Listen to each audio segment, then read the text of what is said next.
Hello everyone, this is Gail from the MLS Support Department of the MetroTex Association of Realtors. I'm joined this morning by Amy and WJ behind the scenes answering your questions and keeping this running. Thank you for joining us for Zipping Through ZipForms Plus. Now, as you think of questions, please type them in the question pane located at the right side of your screen. If you can't see the question pane, you may have to click the orange arrow button to maximize it. We will do our best to answer as many questions as possible and as time allows by the end of this presentation. Also, this webinar is intended to show you the features available in ZipForm Plus. If you have any questions about which forms to use or how to fill out a form, please ask your broker or call the TAR legal line. Now that we got the disclaimer out of the way, let's get started. First of all, I would just like to know, because I can't actually see everybody, how long you've been an agent. So Amy's going to put up a little poll for us so we can see that. Okay, so how long have you been an agent? All right. Okay.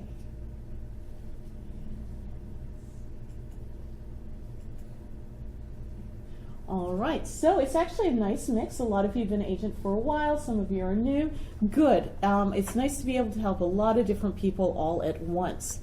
Now, one of the things that I really find I love and hate about ZipForms is that ZipForms tends to have this commitment to excellence, meaning a couple of years ago, all you could do was get in there, find a form and print it out, and you were done. That's no longer the case. Currently, ZipForms actually has a lot of things going on, so what I have to do to sort of wrap my brain around all of it is I have to look at it from almost like it's from outer space, you know, a very big picture point of view. So what I'm going to do is just sort of walk you through how I think of ZipForms. So, hold on just one second here.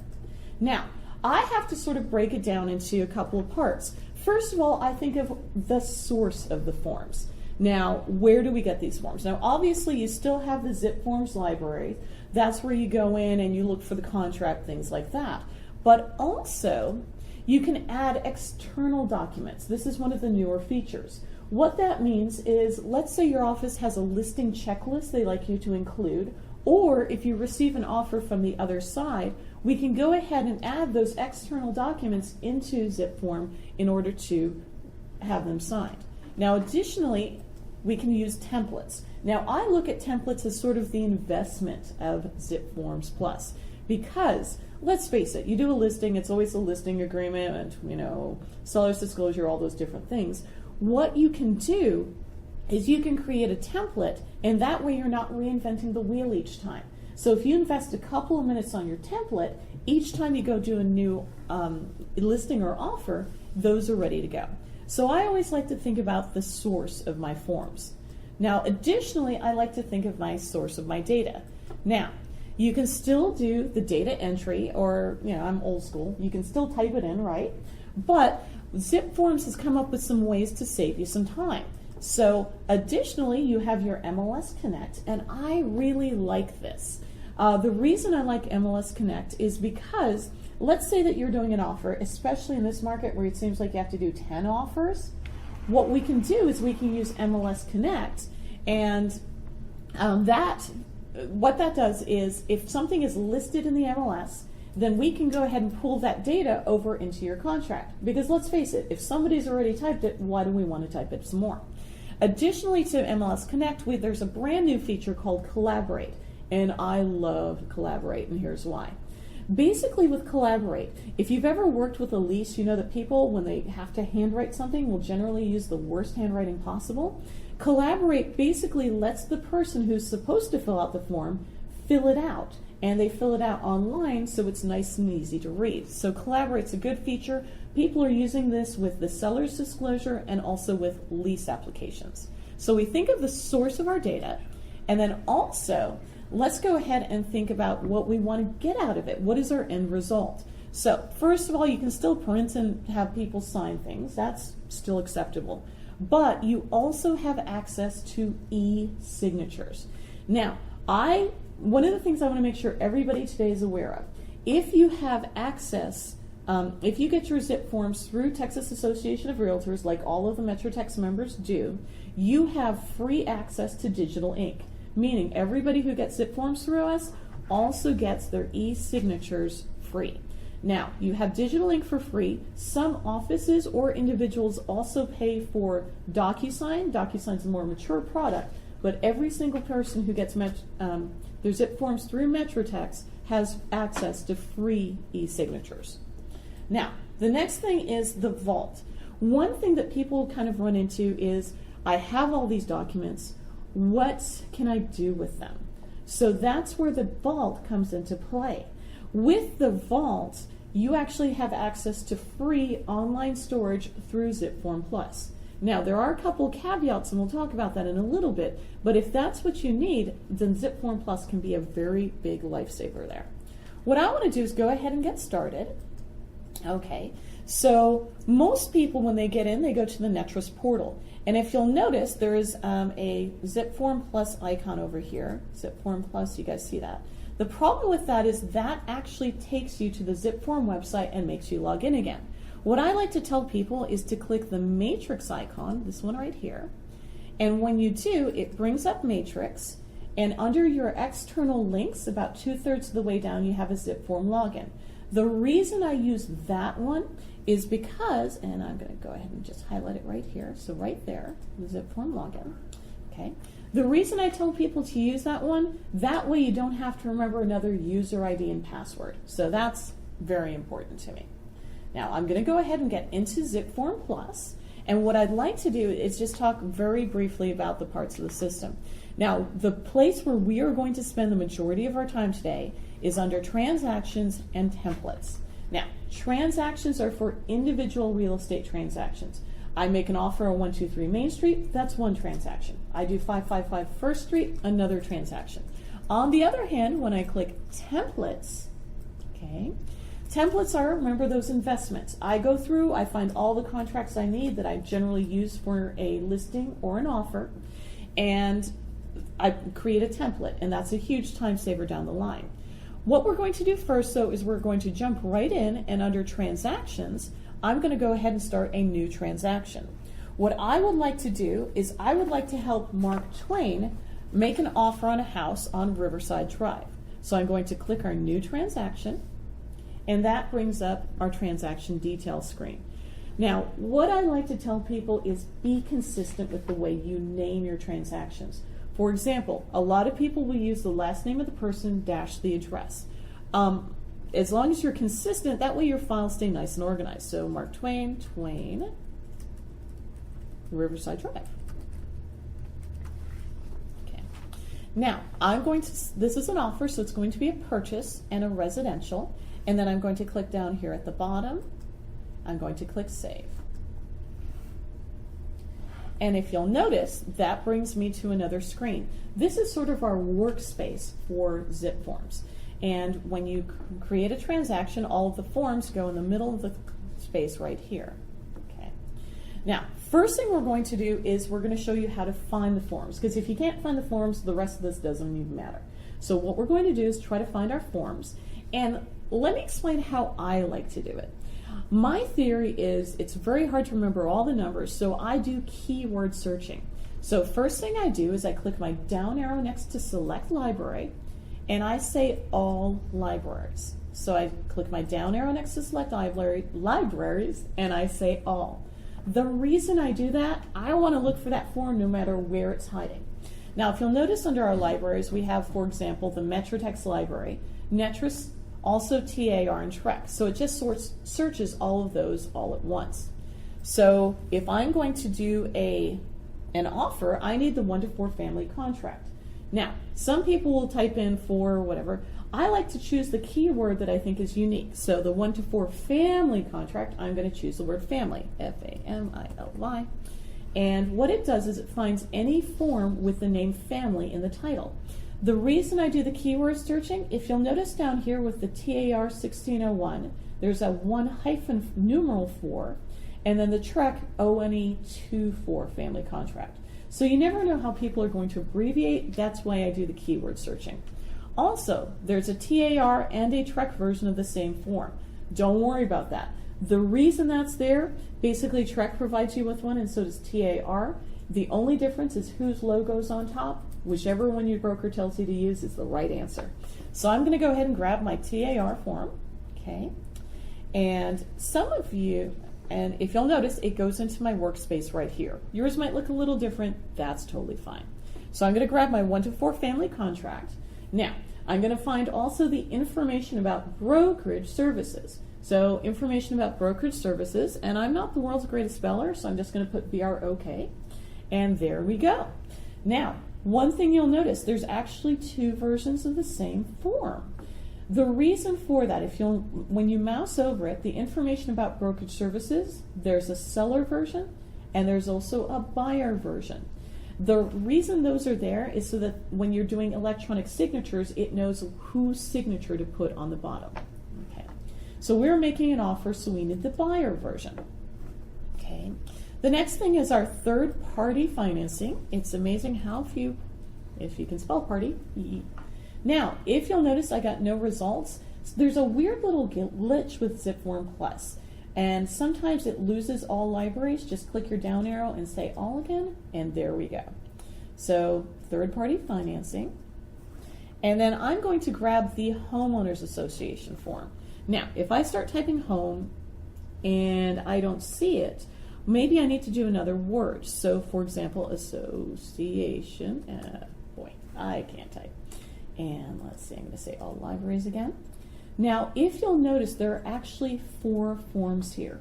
The reason for that, you'll find this with the Homeowners Association form as well as for leases.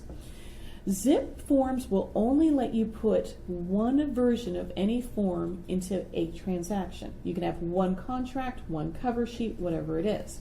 Now, some properties are actually part of more than one homeowners association. For example, if Mr. Twain buys a lakefront property, he might be a member of a homeowners association for his neighborhood as well as for his for the boat dock, for the lake. So there may be more than one. That's why you see more than one here. They're the exact same form. It just allows you to put more than one form into our transaction. Now, he only needs one of these, so we're going to click here. Okay. And I'm going to go ahead and now that I've added all my forms, I'm going to minimize all forms here. Now, yours might look like this. This is called the icon view. That kind of drives me a little crazy. I like mine a little bit more lined up. So if you'll notice over here, there's this little icon. You can change that if it's lines or icons. There we go. Now, I just realized I forgot something. Don't ever worry about that. You can always go back and add another form. So I'm going to click my All Forms button here. I forgot a cover sheet. Bad deal. All right, now, so I'm going to go ahead and add my cover sheet. And I'm going to minimize my All Forms again. Now, I realize that, you know, it's always good to have your cover sheet, on top. So what I'm going to do is I'm going to click Organize. Now, when you do this, you can drag things in whatever order you'd like.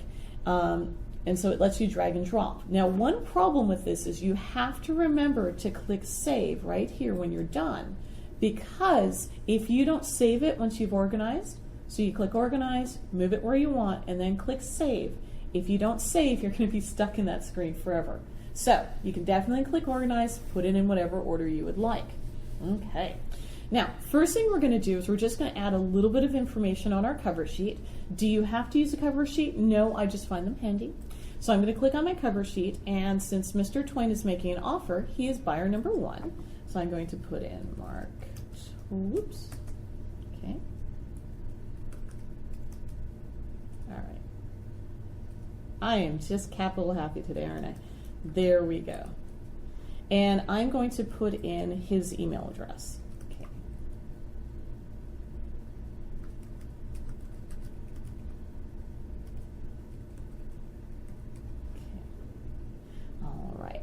Now, the reason I put it on the cover sheet is it's just a nice organized way to get all of the information on there all at once.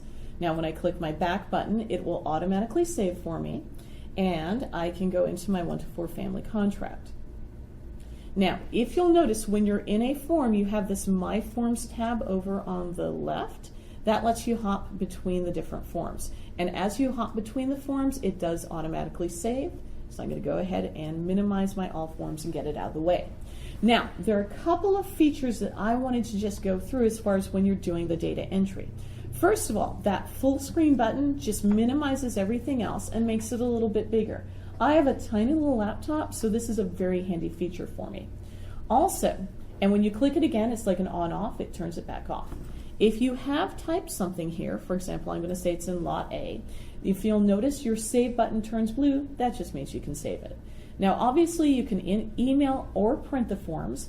One thing I would caution you on, I would almost never actually give a customer a blank form, and here's why. At the bottom of each of your forms is your contact information, okay?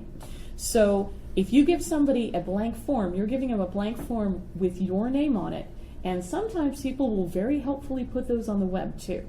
So absolutely, I would almost never give a customer a blank form.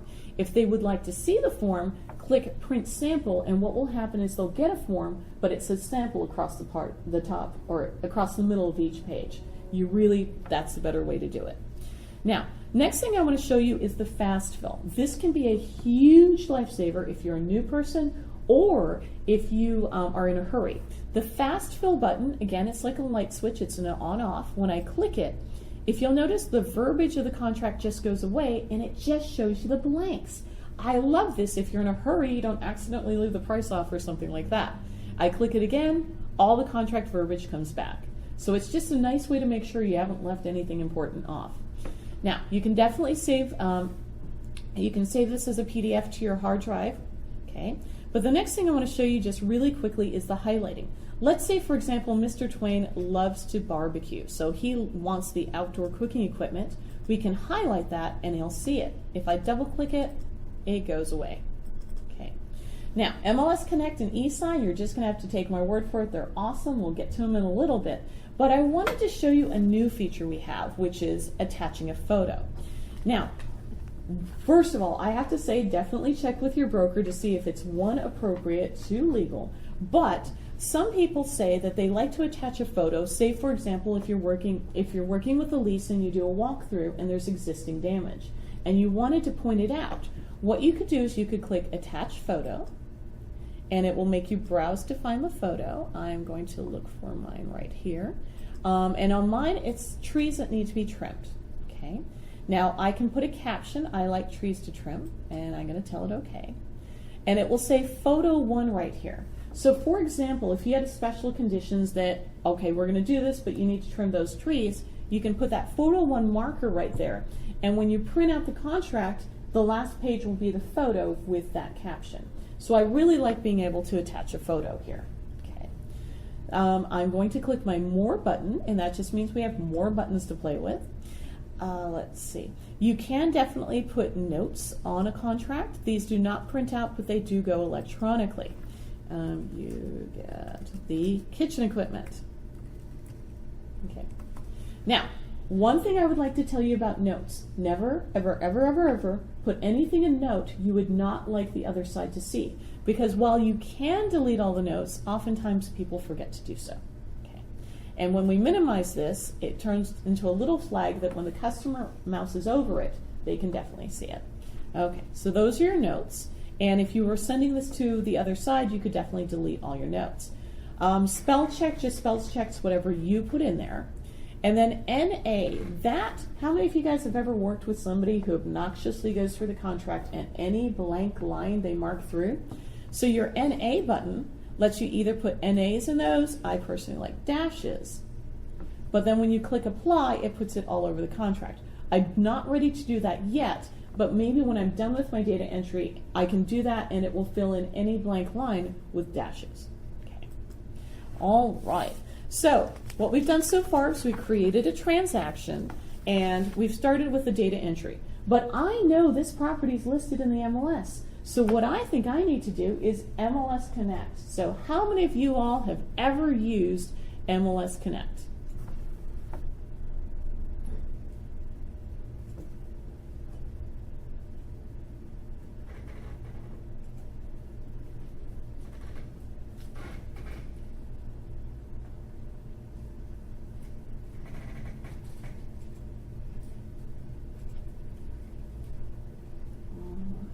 Oh, wow, so 66% of you have never used it. Well, I hope I'm going to give you a huge time saver today, okay?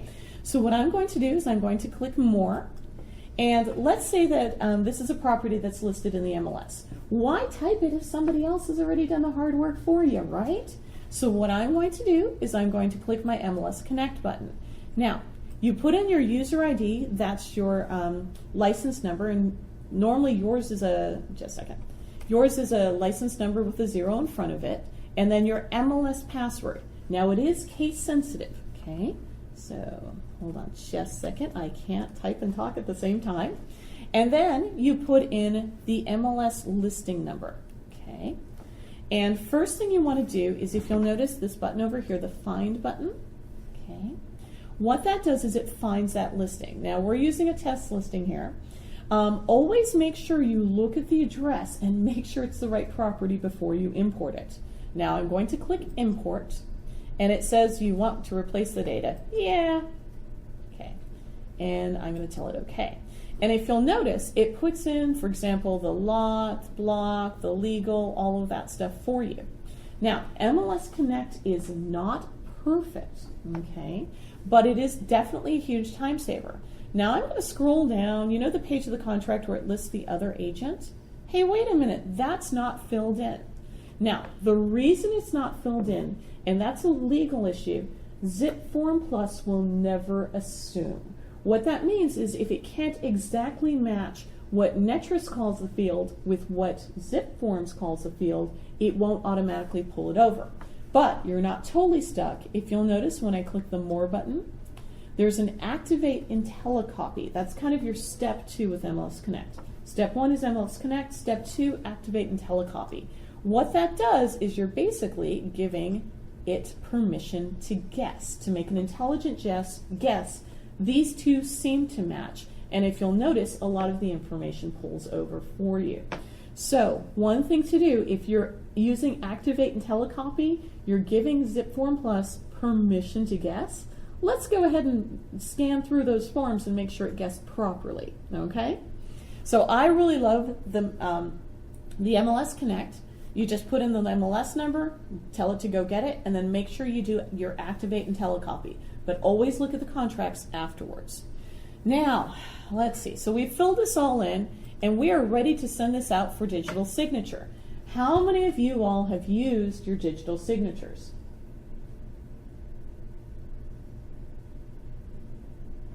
Okay.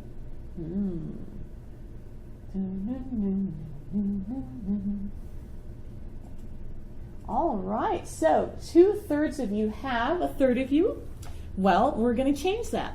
One thing to think about is no matter how difficult e-signatures are, it's still a heck of a lot easier than driving across Dallas in traffic. Trust me on that one. So what we're going to do is I'm just going to walk you through the steps of e-signature. And I want you to think about it, again, big picture. The easiest way to think about your e-signature is you have 3 steps.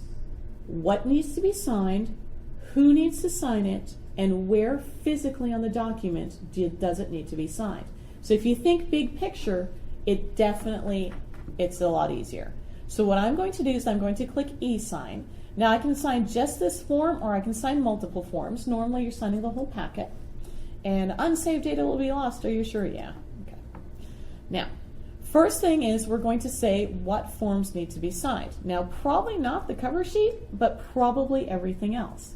Now, in a situation, if, for example, these were offers and you had multiple offers, it's not a bad idea to name the submission so you can tell the Smith offer from the Jones offer. In this situation, we're going to call this Twain. Okay. And then the date, just in case we get outbid and we need to go higher. So I've said what needs to be signed, and I'm going to click Next. Okay. Now, next thing I need to do is I need to make sure that this person actually appears here. So I have their first name and last name and their email address. And when I have that, I can check it. Now, if I had another buyer, I could put them on there. If you ever have it to where it doesn't show any of these roles, you can click New and add them manually here. But the nice thing is if you did your cover sheet, they're already there and we can click Done. Now at this point, if I want Mr. Twain to get a copy of all the signed documents once everybody's done, I can click here, I can click CC, and then I'm going to click Next. So step 1 was what forms need to be signed. Step 2 is who needs to sign them. Step 3 is where physically on the forms do the signatures need to go. So what, who, where. Now the beautiful thing about this is if you created this form in ZipForms, then it already knows where the signature goes. Because let's face it, a contract, initial, sign. Okay? Same kind of thing every single time. So if you'll notice, if we scroll down a little bit, scrolling. Okay. And if you see that signature preview right there, so that the system knew where to put that signature. Now, if there was something maybe that you wanted to highlight or have them initial, you could definitely click this initial box right here and drag it wherever you'd like it to go. But for the most part, these already have their signatures and initials in the right places. So you can check all of your different forms. I'm going to look at my information about brokerage services. Okay. And again, the signature's in the right place. It's down here hiding in the bottom. Okay. So we know that that's already, the signatures are where they need to go. So at this point, we've said what forms, we've said who, we've made sure the signatures are in the right place. So we can click send, and if you want to edit the email, you can. We can click send, and we can get that out the door. So don't make digital signatures harder than they really are. It's really just 3 steps, and it's so much better than driving around Dallas. Okay, now, once we're back to this screen, I'm just going to close and get back to my transaction. One thing I would tell you, if you're a new person using ZipForms, definitely just get in the habit, if you're kind of buried deep in there, you can always just click your transaction button, and when you do, it takes you back to the home screen. Okay, and now if you'll notice, I have this transaction right here. I have a purple pen because I sent it out for digital signatures. Okay, and let's take a look. I believe we have a question here. I'm very excited about that. Hold on, got to get my faraway glasses on. Okay. Is there an easy way to log back in and check and see who is signed? Patrick, that is an awesome question. Absolutely, sir. So it's a brand new day and you don't feel like everybody's gotten their work done. You can click on the transaction name and you can go to e-sign, and when you do, you have a check status button. And if you notice, 2 minutes ago I sent this out. I can check the status.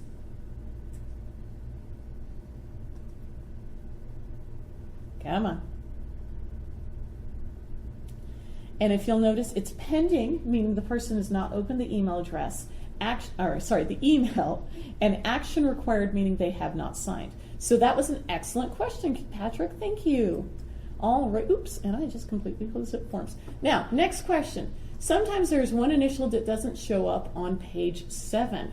Oh, wow. Okay. Kitty, in that situation, can you email me with that? Because ZipForms should have all of those ready to go, but if not, we definitely need to take care of that. Let's see. How do I turn? Shirley's asking, how do I turn date on and off in e-sign? If we have time, we'll go back to that, but we're kind of running a little short for time. Let's see. Let me go ahead. Let's hop over to templates because we have a ton of information to cover. But first of all, I want to know how many of you guys are actually using templates?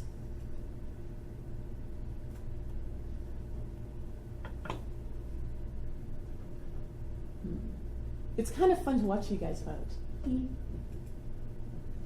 Okay.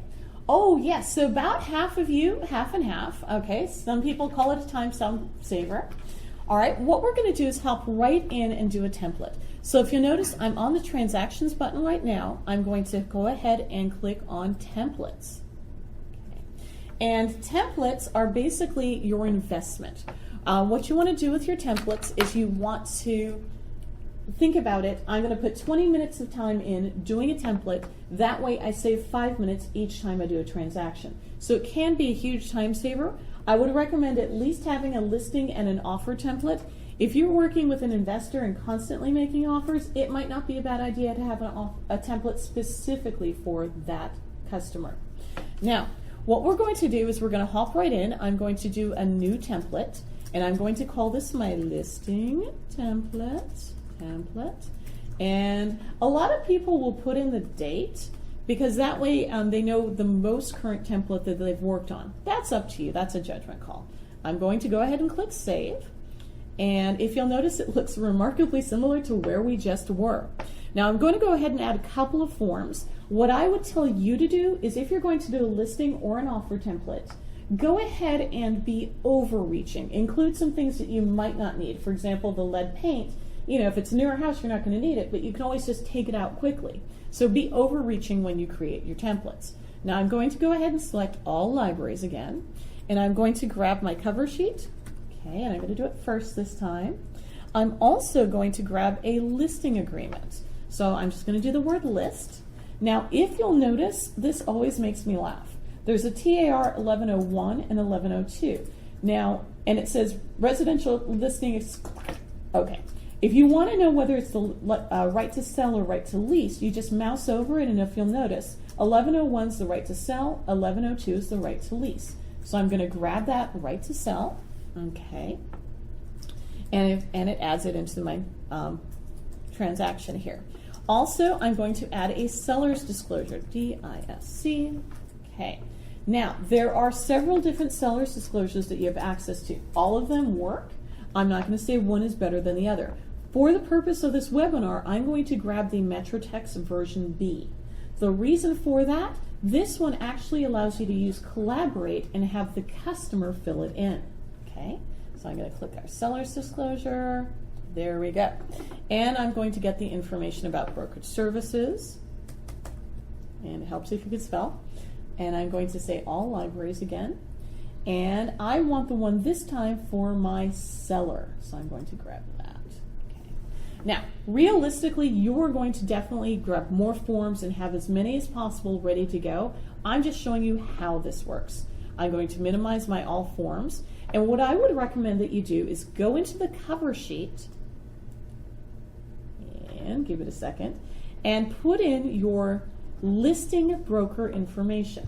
The reason why your listing broker should be the same for every single transaction as long as you're with that company. So why not already have it in here so you're not typing it each time?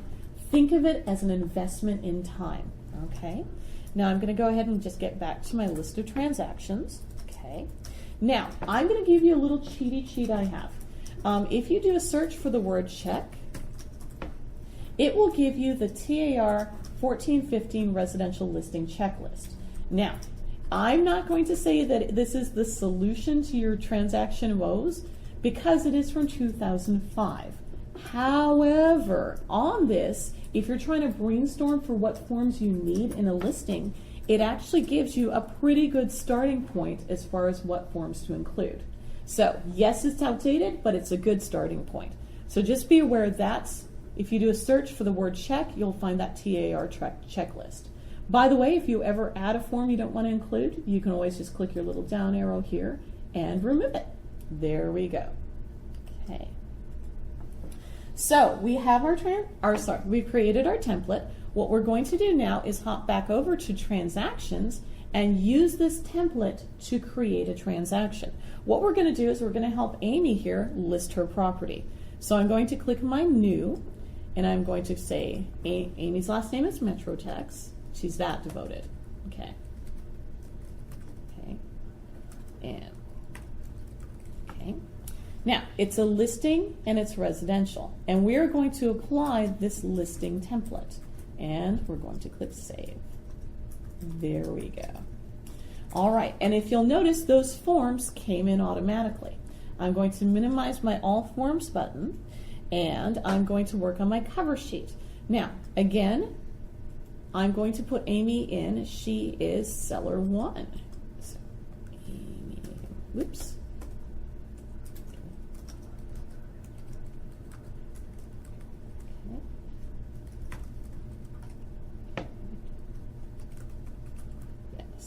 And oops, as you can tell, I cannot talk and type at the same time, but We will get there. Okay. And we would use Amy's email address here.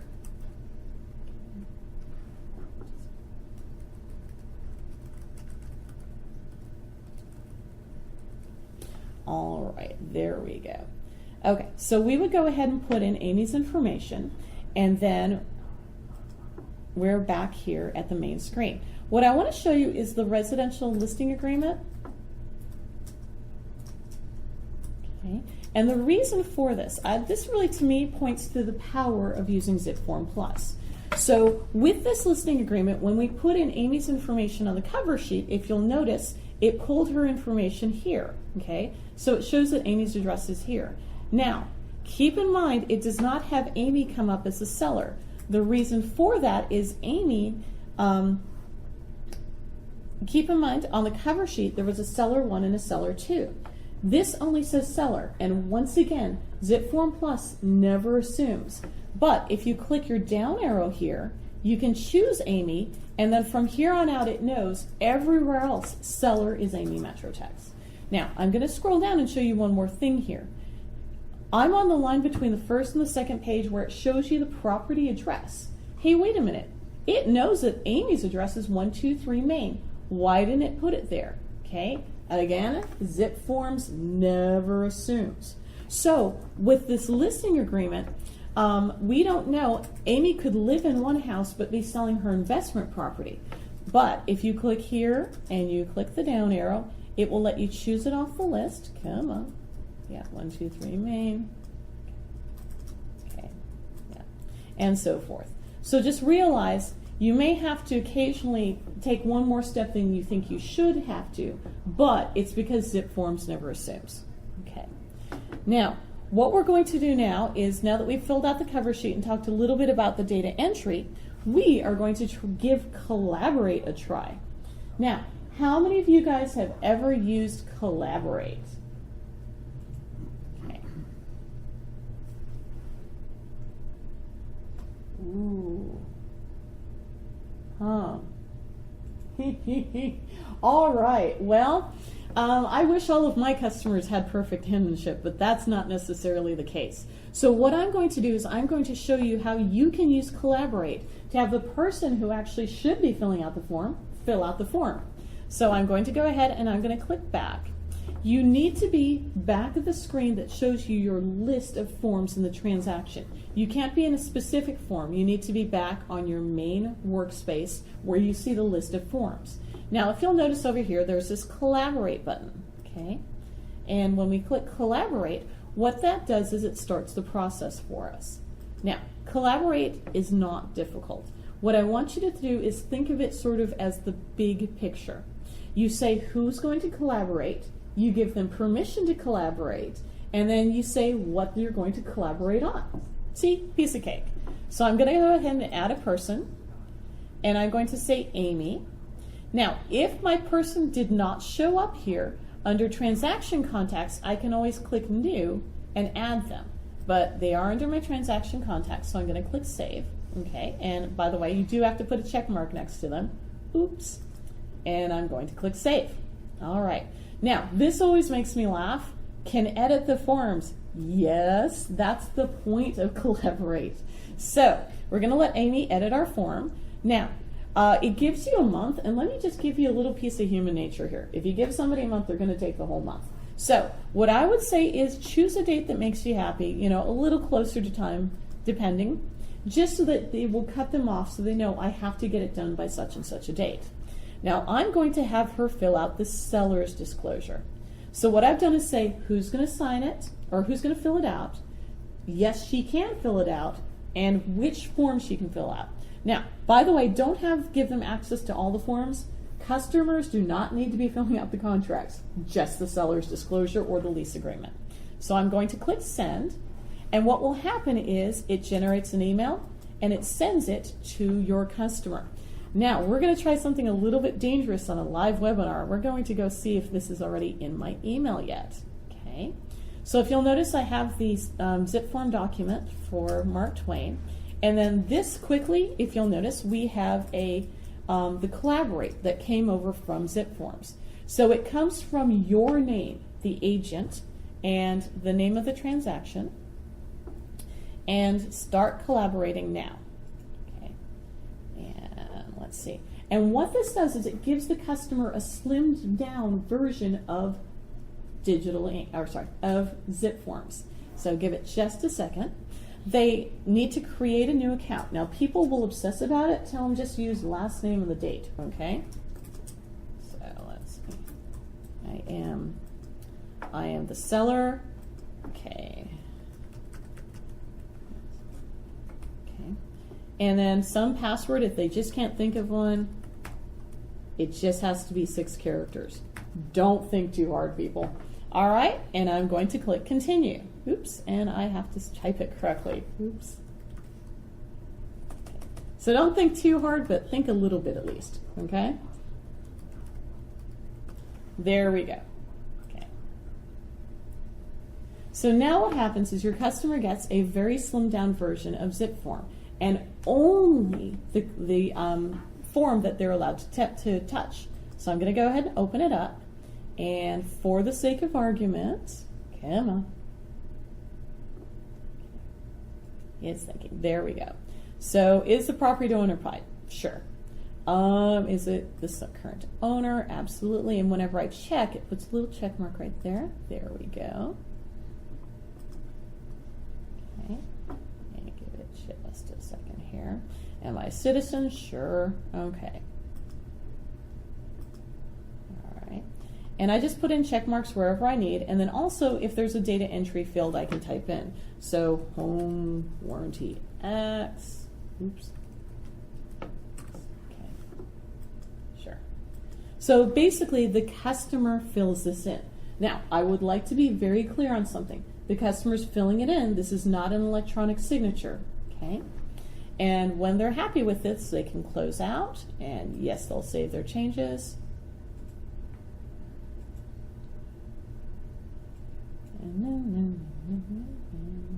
Okay, and then they can close this. And when they close, they say, I'm done collaborating, close and send notification. I'm done. Send. Okay.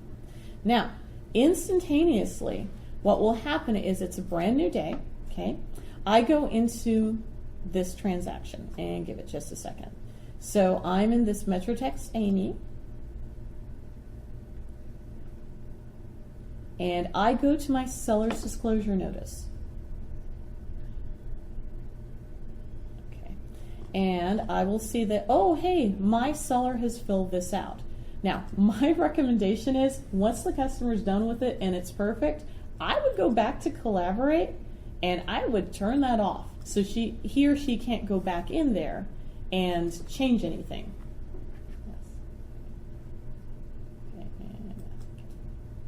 All right, so you go in, the customer fills it out, and then once you're happy with their results, go back to collaborate and turn the collaboration off. Okay. All right, and we're going to go ahead and save that. Okay, so collaborate, I bet you can see how that's a huge time saver. Now, so our customer did the seller's disclosure, they filled it out, but they didn't sign it. So what we're going to do now is we're going to click e-sign, and what are our 3 steps? What needs to be signed? Who's going to sign it? Where in the documents? Out the door. So we're going to call this our listing paperwork. Oops. Okay. And I don't need them to sign the cover sheet, just the seller's disclosure and the other 2. I'm going to click next. Who needs to sign it? Right there. And obviously more than one person, you just check everybody who needs to sign. I want Gail to get a copy, or Amy to get a copy of this when we're done. I'll click next. So we've said what needs to be signed, who needs to sign it, and then we can just look and see that the signature boxes should be in the right place. There we go. Hold on just one second here. Okay. All right, and if you'll notice the signature boxes are in the right place, I can click send. Okay. And it starts an email. If I want to change it, all right, and now ZipForms will be emailing the customer the signature. Now, one very good point somebody made as a question, Right now we are just using digital ink. DocuSign works seamlessly with ZipForms as well, but it's not the system default, so that's why we're using digital ink today, but it is a very similar process. So very good, we are using digital ink today. Now, so I've sent it out for signatures. I'm going to click back to my transactions.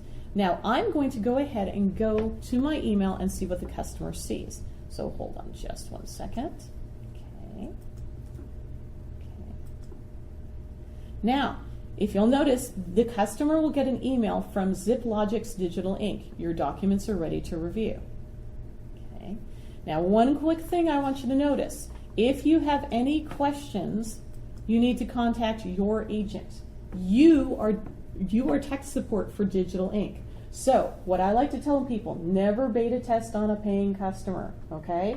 If you have a spouse or kids with an email address, send them to something, have them try it out, okay?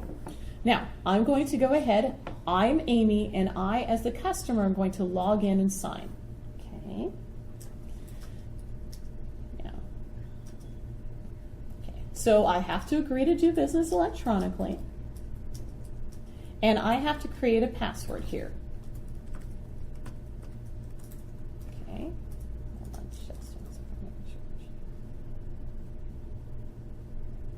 Being a little bit slow, I apologize. All right. Okay. Tell you what, while we are waiting for this to refresh a little bit, I just want to see if there's any questions that I can answer. Hold on just one second here. I gave up on templates because when new contracts came out, the templates were useless. Okay, Patrick? Is that still the case? Now, actually, that is something that they've been working on. What they're trying to do, what Patrick's referring to is, let's say you create a template, and then they come up with brand new contracts. So your old template wouldn't have the new contracts in. ZipForms is trying now to match them up. So if, for example, there's a new 1-to-4 family contract, it should, knock on wood, put the new contract into that old existing template. That's a new thing, so they're still working on it. I'm not sure it's perfect, but they are trying to do that now. So that is a very good question. Now, it looks like we are no longer waiting, so let's try this again. I'm going to put in a password here, okay, and then you can just create their own. Now, if it comes to somebody on an electronic device with a touch screen, it'll ask them to draw their signature. If it comes to a computer, it generally asks them to choose their handwriting. So this is Amy's handwriting. I'm going to go on to view. Okay. Now you can review the contracts and actually read them. For our purposes, we're just going to click go and go sign things. It's just Amy's.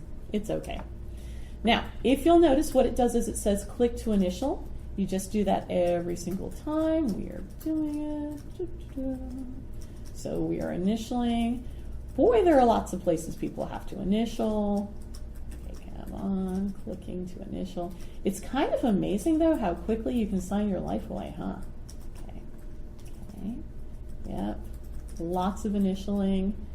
Initialing. Oops. Initialing, initialing, signing, initialing, signing. Okay. Oops, and I need to click like I mean it. There we go.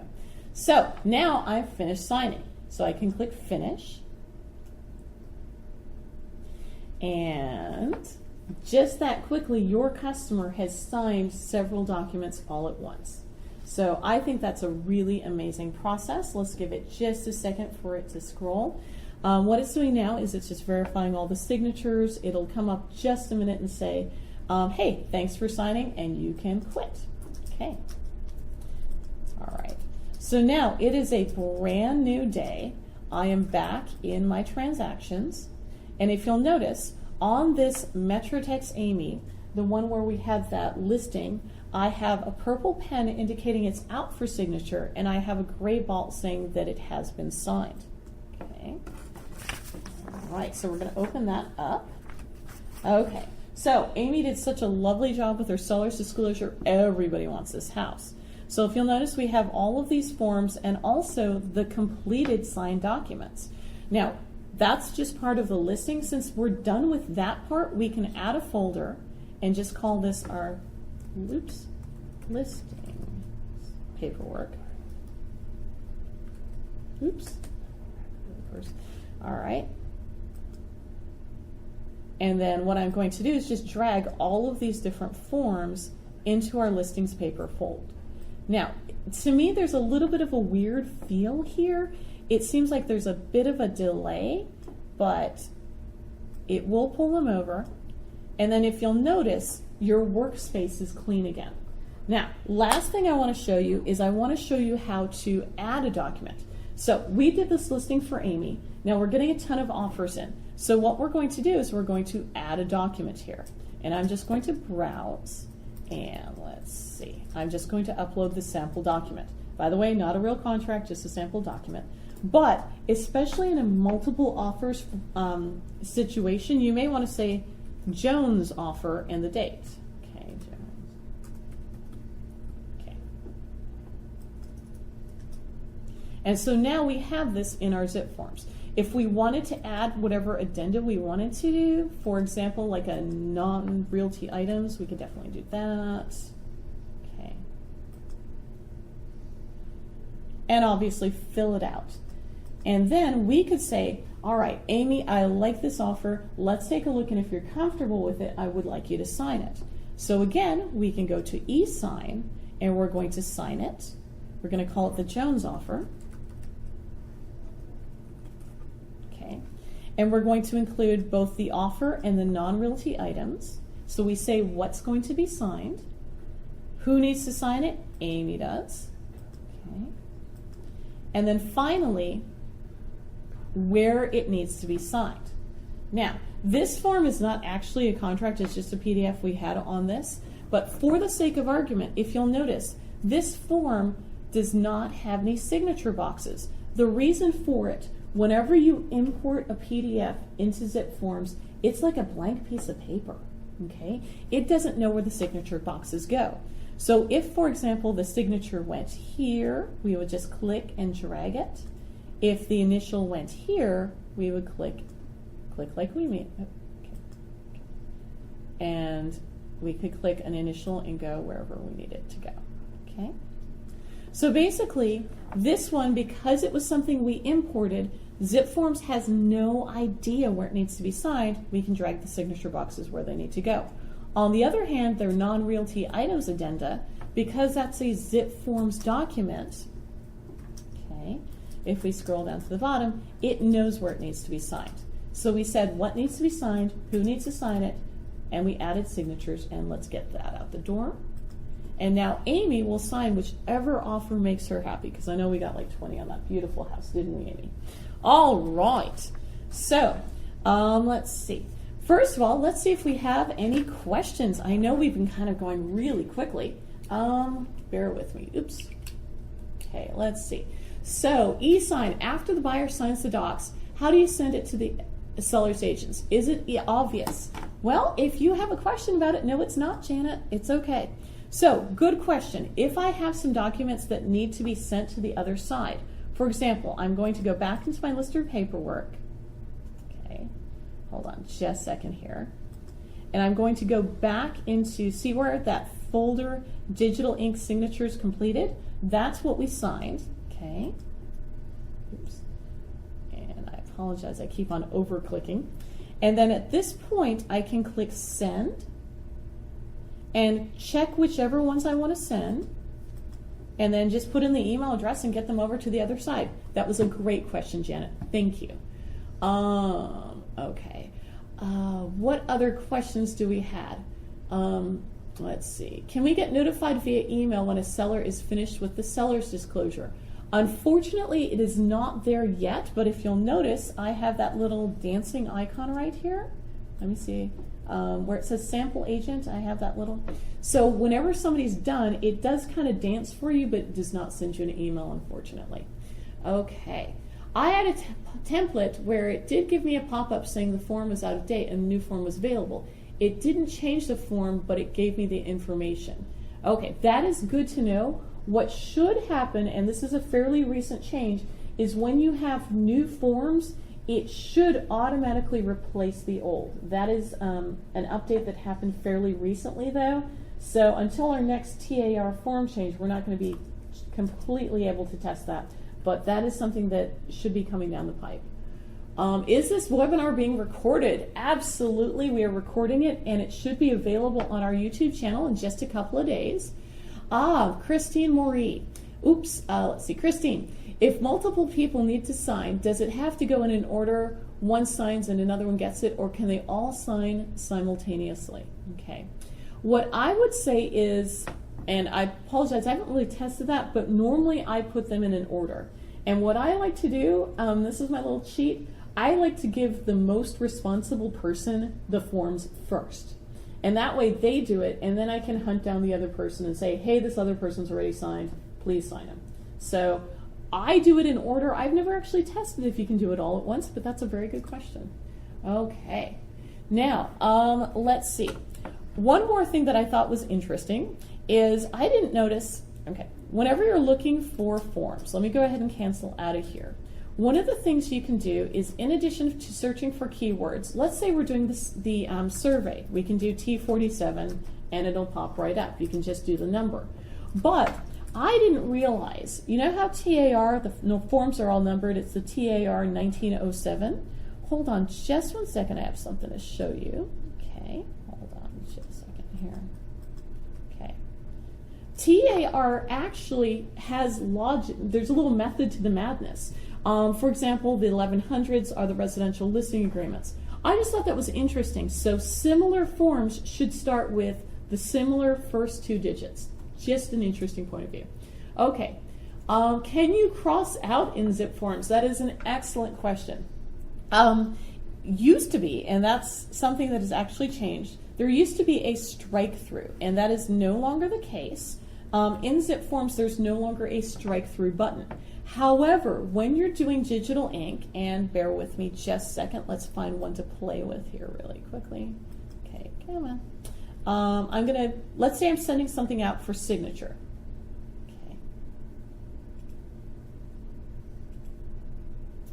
What I can do, and bear with me just a second, I'm going to sign this form just to get to where we need to go. One more second. While you can't technically strike through, what you can do is you can use a text box to cover something. Now, check with your broker and see if that's how they want you to handle it. But one workaround some people use is they use a text box to mark through a specific thing. So, for example, let's say, okay, they want to mark through the word accessories right here. What I can do is once I have an initial somewhere on this page, okay, if you'll notice your text box lights up and I can drag it wherever I need it to go. Now, when I do that, it'll let me either put in maybe dashes or X's or something. Oops, sorry, hold on just a second. And when I do that, so technically you can do the strike through using digital ink. Is that how your broker would like you to handle that? That's definitely a question for them or TAR Legal. But as far as the computer system goes, the way you can get around this is in digital ink, use your text box, and you can mark through things. You can do it with either dashes or X's or things like that. All right. Let's see. So, do we have any other questions that you would like us to handle? If you can, with IntelliCopy, will it only guess at the listing agent info, or will it insert other guesses that we need to check for errors? That is a very good question. It depends on when you're using the IntelliCopy. For example, if you're using MLS Connect, it pulls over MLS listing data. So if it's something that was on the listing, I would perhaps check it. It's never a bad idea just to go through and just make sure, maybe test it once or twice to get familiar with what pulls over. That's a very good question. Is there any way for the agent to forward the paperwork to their clients? Okay, Terry, that is a good question here. So Terry's asking, can I forward my paperwork to the clients? Now, I'm going to go ahead and get out of this ZipForm, out of this digital ink. You can always, for example, email this form or multiple forms. That lets you send any forms in a transaction. And then also, once something is signed, hold on just a second, you can always go into the signed and just click email and send that to your customers as well. So absolutely. Let's see. Now, Arden's asking, can you collaborate on other sellers' disclosure forms? Unfortunately, not at this point. Only the MetroTex B, and here's why. The TAR and the TREC version of the seller's disclosure, it only lets you type in the address, but all the rest of the boxes, for example, the checked box where are you a citizen, it's not actually created as a text box, or sorry, a check box. So unfortunately, the MetroTex B at this point is the only one you can collaborate on, but keep in mind you can also use it for those lease applications. Okay. How do you import a PDF? Great, Doris. So let's say, Doris, you have a checklist from your office, or you have an offer that came in. All you have to do is, first of all, get that offer down from your email onto your hard drive, and then you click Add Documents, and you click Browse, okay, and you just find it on your hard drive. Keep in mind though, Doris, it has to be a PDF. Good question, thank you. All right, let's see. Is there any way for the other agent to forward the paperwork to their clients, or do I need to do all of the individual? Okay, so Terry's asking, do I need to send this paperwork to, okay, I think, let me take a step back here. I think Terry's question is, when I have, for example, I'm making an offer, and I have my buyers sign off on this, do I also have to have the sellers sign off on this? That's a really good question that I know some brokers are going back and forward about. Okay, I know some brokers are going back and forward about. Some people say that all of the signatures need to happen in one digital ink transaction. Other people say, I am responsible for the signers on my side of the transaction. And the logic behind the second point of view is realistically how many listing agents are going to give you the email address to their sellers, especially in a multiple offer situation. So a lot of brokers are saying that you're responsible for the signatures on your side, the other agent's responsible for the signatures on their side, but again, check with your broker. All right. Let's see, from Jan. I use DocuSign. I have problems when I'm sending several people to sign. Not all email addresses pass through. What do I need to do to keep it from retyping on the edit page? Ooh. Jan, can you do me a favor and let's email me and we'll try to play with that? Unfortunately, since I'm not in DocuSign right now, I'm not sure where the disconnect is, but definitely let's work together and try to get that figured out. Okay. Now Rose, excellent question. Please explain the little dancing number on the upper right-hand side of the screen. Whenever you receive a notification, for example, let's just click it and take a look. Oh, I'm sorry, I'm still browsing. So I'm going to click it and take a look. Come on, there we go. For example, I have new documents that have been signed. When I sent those documents to Amy, she signed them and it lets me know. Okay. Also, if your person who you're collaborating with, if they let you know, hey, I'm done, it'll make the little number dance. Okay, April wants to know, do you normally sign the form through e-sign before sending it to the client, or how do you sign it? That is a very good question. What April's asking is, when do you sign it? Because I believe the agent also needs to sign some of these forms. Keep in mind, what you can do is whenever you sign, okay, and you say which person's going to sign, bear with me, let me get there. Okay. Now, listing agent is one of the people on the list, so you can definitely check yourself and have yourself be one of the signers. Some people like to sign last just so they can make sure everybody else is signed. Some people like to sign first because they know they're going to sign. Doesn't matter, but I would sign it electronically either before or after your customers. Now, can I create a template from an imported PDF? Tony, yes, you can create a template with an imported PDF. So, for example, your office has a buyer's checklist. Now, unfortunately, you can't go in there and create like little check boxes or places for you to type in. It's just going to be a PDF. It's just going to be the piece of paper as you entered it. But absolutely, you can incorporate a PDF into a template. Now, if you send it out for signature, you're going to have to manually move the signature boxes where they need to go. Good question. Thank you, sir. Michelle, my ZipForm Plus screen doesn't look like yours. Do I need to download a new version or something? Ah, okay. Now, a couple of things that could be different. First of all, if you have I'm using ZipForm Plus. So if you have an older version of, for example, a lot of people used to use the downloaded version, yours might look different. Also, under transactions, let me just take a look here. Bear with me just 1 second.